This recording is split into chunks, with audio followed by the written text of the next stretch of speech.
How in the world are they going to do it? I mean, they're not, but how are the Broncos going to keep from getting embarrassed against the Chiefs? That and more today. It's so negative, orange and blue today. To Cecil, Lammey, soon to be joined by Andrew Mason. We got to talk about this team, this Broncos team preparing for the Kansas City Chiefs this week. It's going to be a big ask for this team to just at least kind of keep it close. But if you look at the game against the Cincinnati Bengals, the Chiefs aren't without their flaws. The Chiefs aren't unbeatable. They're beatable, but you have to be a good team, and the Broncos simply aren't. So it's fascinating. It's fascinating to me. Yesterday, somebody on Twitter was like, "You guys are so negative on orange and blue today." I was like, "Really? Really?" I mean, because we do our best to stay positive, but I don't know what you want us to tell you. Things aren't good with this team. Things are historically bad with this team. I don't, maybe there's people out there that don't have a firm grip on reality. I mean, that's a true statement, but I don't see Andrew Mason or myself as being overly negative with this team. I just can't. I don't have the energy for it. I don't have the time. I don't have the stress or anxiety to deal with this team and being negative all the time. Like, okay, yeah, they suck. All right. Nathaniel Hackett's terrible. If you can't deal with that, then go root for another team. Go be some bandwagon jumper. Denver Broncos for life. Yeah, I got it. DB for L. Okay, I understand. But if you can't realize and recognize the flaws with this team, what the hell's the matter with you? Because there are a ton of flaws with this team. Not everything, not everybody, not everywhere, but I would rather be real with the situation while maintaining an air of positivity. And yes, talking about the negative things. I guess people just want you to blow bubbles at them. It's fine. It's fine. Everything's fine. They'll turn around. Russell Wilson and Nathaniel Hackett. Like, no, everybody may be gone. Everybody may be gone that you have a problem with. Everybody. Yes, including Russ. I don't think that happens. Mason and I talked about it yesterday, but I don't know, man. I guess I was just perplexed. And they all often say, like, don't respond to YouTube comments or to Twitter trolls. And I don't think the guy was trolling us, but he was just like, it's so negative. And I'm like, oh my God, dude. Like, please wake up. Wake up. Because you can have your head up your ass and be like, oh, this team's fine. Everything's fine. Or you can face reality and be like, you know what? There's some good pieces and there's some not so good pieces. And I believe that Walton Penner Group will get this right. And those are the people that you have to trust in. Those are the people you have to rely on. It is the Walton Penner Group. It's not necessarily George Payton. Is that negative? And again, like I'm saying this just to kind of call out that moron. But two, I'm not going to spend a lot of time, wondering why we don't satisfy every single Broncos fan out there. Because, yeah, there are some fans that just want you to blow bubbles at them and tell you everything's okay, right? It's like the guy in, was it 50, Wedding Singer, his best friend of the Wedding Singer, the guy that wore the Michael Jackson jacket, the limo driver. And he's like, I just want someone to hold me and tell me everything's going to be okay. Is that where Broncos country at right now? Are they the limo driver in the Wedding Singer? I just want someone to hold me and tell me everything's going to be okay. Well, everything's going to be okay when you fire Nathaniel Hackett and then you figure out what's going on with George Payton. I am not a fire Payton person. I do believe in Payton's eye for talent. He dropped the ball big time in day 3 of the draft. And I understand, I've heard plenty of people say that, like, what are you making to do? Why are you making light of day 3 of the draft? I'm like, because there's important playmakers that you could have gotten on day 3 of the draft. So not going to belabor it. Mace, I welcome you to the show, brother, and thanks for chiming in. But I brought up the guy on Twitter yesterday who was talking about us being negative, and I was like, I don't know what you want us to be, because you and I are generally positive, and we talk about the good, we talk about the bad, but there's a lot of bad, man, and we got to discuss it all and maintain that positive light. So again, I said I wouldn't spend a lot of time with it, and then I just ranted for like 4 minutes about some one guy on Twitter who was like, you guys are negative. But Mace, I don't think you're negative. I hope you don't think I'm negative. We just got to talk about the reality of this team. 2 things. Number 1, you got to let that crap go. Number 2, highly held fellow negative Nelly. Yes. Yeah, I saw, like, I responded to that person. I mean, just as I've said, if it's all smiles and sunshine right now, then you're not paying attention, right? Then you're not doing anybody any service by pretending things are going well. They're not, okay? They're not. I mean, for a lot of reasons, injuries are among them, so it's not just everything strictly within the Broncos' control. I mean, I looked out on the practice field today. You had Jerry Jeudy, who was limited, but you look out, you don't see Cortland Sutton, you don't see Tim Patrick, you don't see KJ Hamler. You look at the wide receiver core, it's like, man, I mean, how did you get here, right? I mean, Right. there's just it's not good right now. Now, you can have a measure of good feelings that come from an upset on Sunday, and we'll get into that the rest of the show and probably later on this week.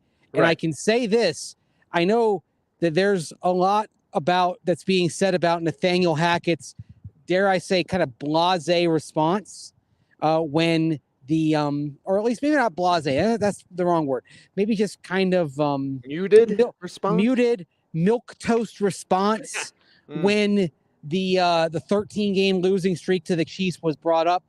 I can report to you, after talking to plenty of guys in the locker room, that the players understand what this means. The players are upset by 13 losses in a row, even though plenty of them weren't around for all of them. Correct. And that there certainly is some extra juice in that locker room this week for trying to beat the Chiefs. Not to play spoiler, but knowing that the division title, the playoffs, that these things are out of reach, a chance to accomplish something out of this season, to extract something positive from it. Might not be going to the postseason, might not be accomplishing a lot of things, but if you can stop the streak to your hated rivals and beat a legitimate Super Bowl contender, that is at least something on which you can hang your hat, and every guy in that locker room that I spoke with knows it. And if you can't get up for this game as a coach, because the players will be up, but if you can't get up and get your best game plan and and I look at the Bengals game, I really examined it. I'm writing my 3 keys piece for denverfan.com. There are ways to beat Kansas City. Cincinnati has shown you the blueprint, and they've done it 3 times in a row. So you've got a blueprint. This isn't an unbeatable team. This is a beatable team, but you got to be good. You got to be good, maybe even perfect. And certainly on offense, you've got to be a lot more than you have been. And that's why, I mean, I think one interesting thing that did come out today, news-wise, was when I asked Nathaniel Hackett about Albert Okwuegbunam, and kind of suggesting, hey, all these injuries at receiver, Cortland Sutton looks like he's not going to play with a hamstring injury, making him player number 11 to miss at least 1 game with a hamstring injury this year. I asked him about Albert O, and he said, yeah, that's something that's on the radar, basically. Hallelujah. Look, they used Greg Dulcich well last Sunday. I want packages with Dulcich and Albert O. Dial it back to the Patriots 11 years ago with Rob Gronkowski and Aaron Hernandez before all of the awful stuff that Hernandez did. Dial it back to then. There was a period where you had 2 athletic tight ends that could stretch the field, and that offense was pretty dadgum unstoppable. Now, having Tom Brady help, but you know what? Russell Wilson, he's on the same page with Greg Dulcich. Find ways to get Albert O out there and start creating some mismatches. I don't think the Chiefs have enough to contend with 2 tight ends who are stretching the field and can run the 40 in an appropriate time. Yeah, and the thing is like Greg Dulcich isn't great at blocking either.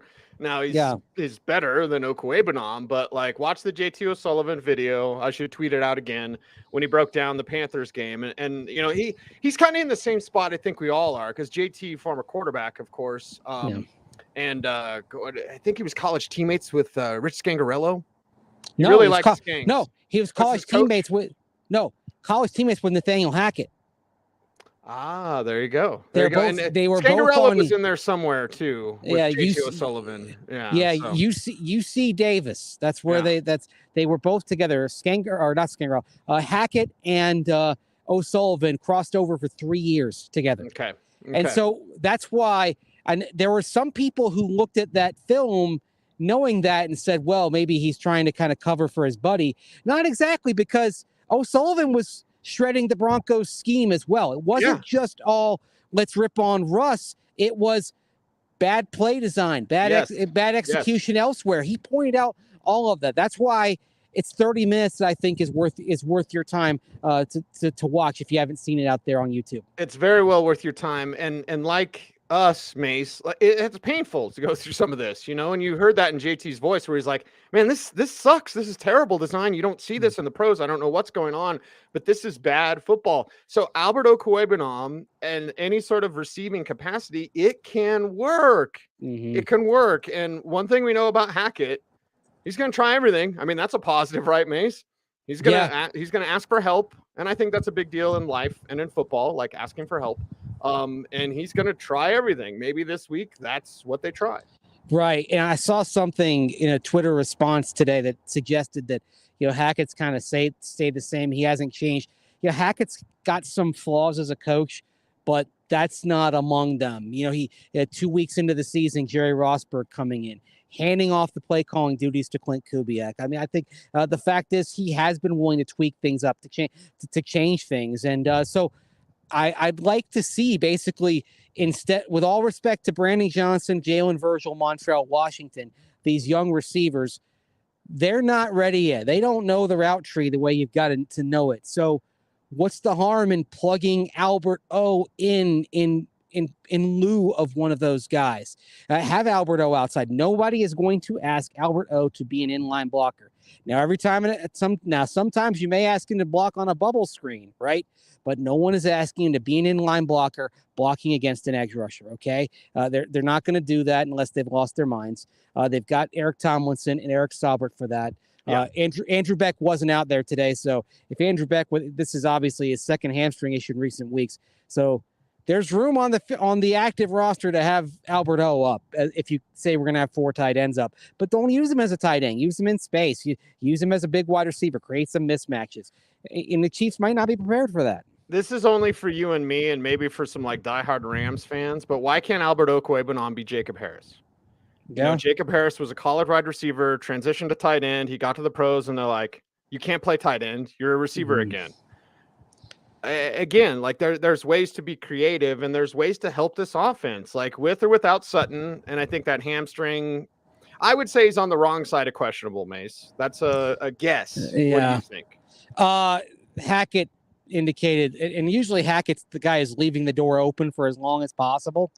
Hackett indicated that he's not going to be ready to go by Sunday. So I would say by Nathaniel Hackett saying that it's probably touch and go for even next week, let alone this week. So unless there is something miraculous in the next 48 hours, I would not expect Cortland Sutton to play this game. I would expect Jerry Jeudy to play. The question is, how much can Jeudy go because he was limited today? Are they going to have him on another rep count like they had on Sunday? And if he is on a rep count, then that's even more reason to get Albert O out there, right? Yes. Because if he's on a rep count, then there are going to be a cluster of plays where you're down wide receivers 1, 2, 3, and 4. And appreciate the kind words, Chris, on the Hartford Whalers cap.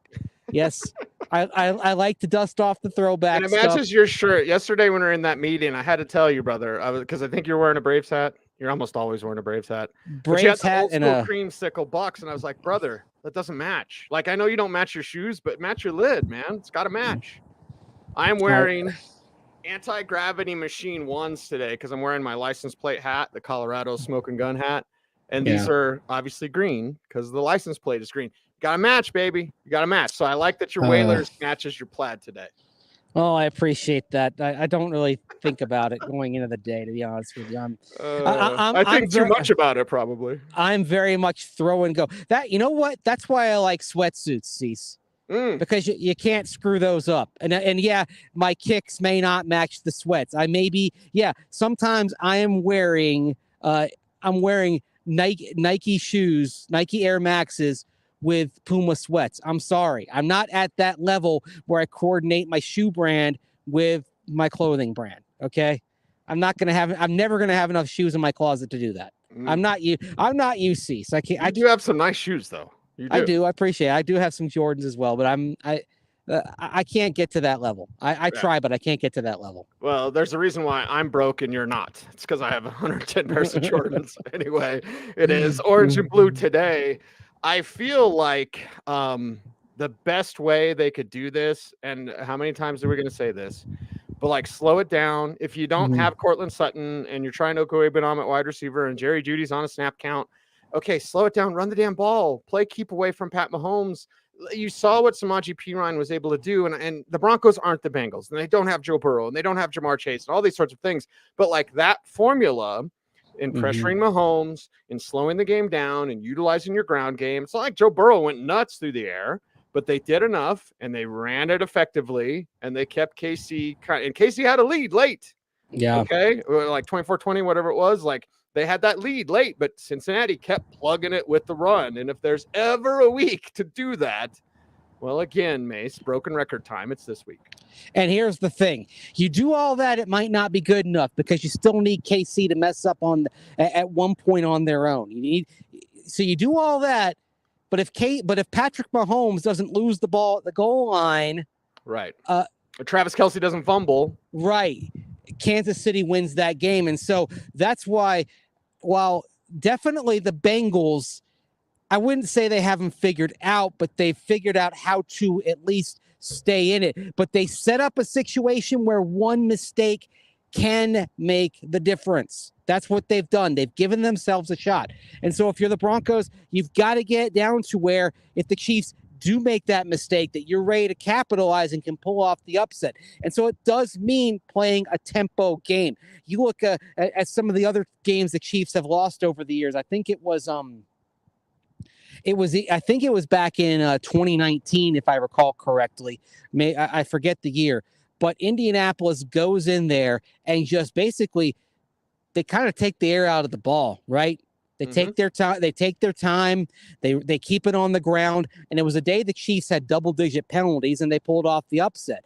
And you look at the Titans earlier this year with Malik Willis. They nearly pulled it off. You look at so I would actually say, with all respect to the Bengals, take a look at something like what the Titans did, because they had no business being in that game. And Malik Willis, what did Malik Willis complete? Like 6 passes?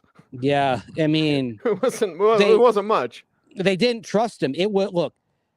It's really weird to say this in the loss, but it's true. That game was a Mike Vrabel coaching masterclass. And it was not only a coaching masterclass in terms of the tactics, but also that he has got his team to buy into basically taking the air out of the football, right? And so that's the kind of thing I want to see from the Broncos. Is it going to be exciting?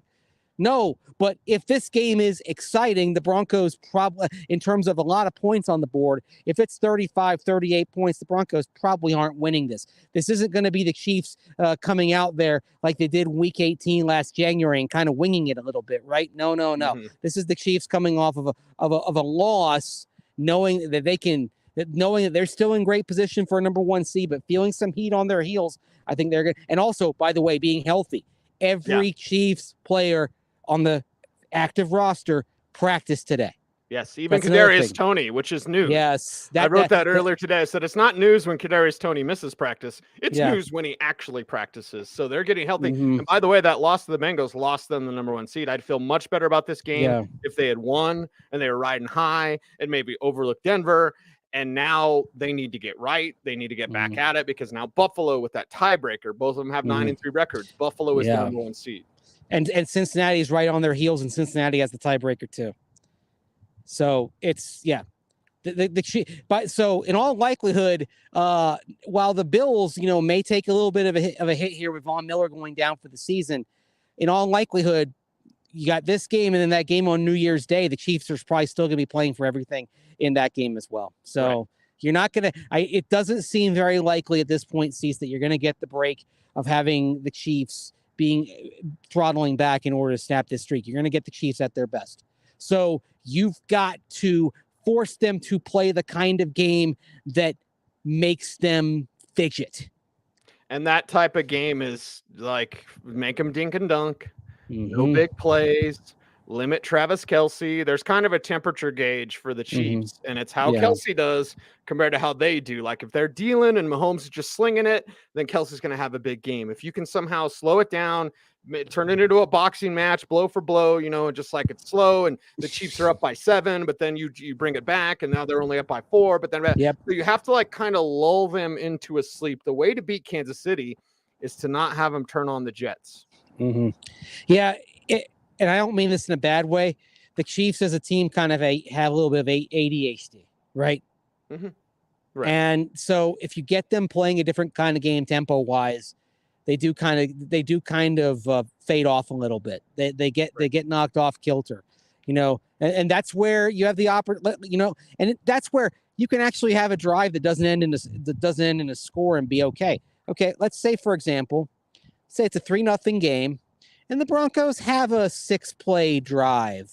They pick up a couple of first downs. They punt, but they take a little bit of time off the clock. They get some momentum, and then they force a 3 and out because the Chiefs are a little bit discombobulated. The Broncos get the ball back. Maybe they're going a little bit farther, and they're getting into scoring range and getting some points. I mean, you're just going to have to be very, very disciplined, and you're going to have to, and also above all, you're going to have to play mistake-free football. And look, right. Offensively on Sunday in Baltimore, was it a bad game for the offense? Yeah, they weren't productive. But you know what they didn't do? They didn't make the huge mistake. There were mistakes of play calling. Like I would say, for example, the Montreal Washington end around when they crossed midfield in the middle of the fourth quarter, when all they needed was 3 points to basically salt away the game. That was a bad call. That's too cute. So they gotta just kind of keep this thing simple here. And yeah, you're kind of hoping a little bit that the Chiefs do put something on a platter for you, okay? That they get discombobulated enough to hand you an opportunity. And you know what? They kind of, they gave the Broncos a couple of opportunities last year in January. So there's a path. It's not impossible. It's not probable, impossible, but it's not impossible. There's a path, and it does involve the Chiefs screwing up at some point. But yeah, this is the NFL. Burt Bell used to say any given Sunday, any team could beat any other team. You know what? That's true. Are the chances of the Broncos winning this game great? No. But there are things that they can do to improve their odds. And if they lose this game, they lose this game. But if we're able to come here on Monday and talk about how they did things to give themselves a better chance, and they didn't actively aid in their own demise, then I think we're talking about a successful game, even if it's not successful on the scoreboard. Yeah, it'll be like the Titans with Malik Willis. You can point to it and say there's some good things, but this team needs some momentum. Hell, the Raiders are about ready to win 4 in a row. They beat up on the Bryce Perkins Rams tomorrow. They're going to win 4 in a row, and they've got momentum with Josh McDaniels. Give us something with Nathaniel Hackett. Give us something with Russell Wilson. McCavius, which, by the way, Mace, if you or I were named McCavius, how would our lives be different? That's like the coolest name ever. McCavius. No offense to the name Andrew, but my life would be much more awesome. Well, how many times do I get a Caesar, or I think I get a lot of Cecils? Like, hey, Cecil, your Starbucks is ready. I'm like, it's Cecil. Sorry. And I got to talk to McCavius about his closet setup. Look at all those shoes. Holy cow. Whoa. I know, man. Look at that closet. This is going to date me as a reference and prove me as an old person, but holy Imelda Marcos, my goodness. Oh, yeah, it is orange and blue today. I got to go to Old Chicago. We're in Westminster tonight, 88th and Watts, 87th and Watts, basically. Have a good time. Come on out and say what's up if you can. We appreciate seeing you all. But Mace, any final thoughts before we tie a bow on today's program? I'll tell you what. I'll admit I was very disappointed in Nathaniel Hackett's answers about the rivalry and kind of how he felt and the 13-game losing streak, and talking about things that happened how it happened before he got here. But I was very heartened by what was said in the locker room. Mike Purcell mentioned that at breakfast the guys were sitting around, they were talking about it. There's a little bit of a different juice in there, a little bit of a different vibe.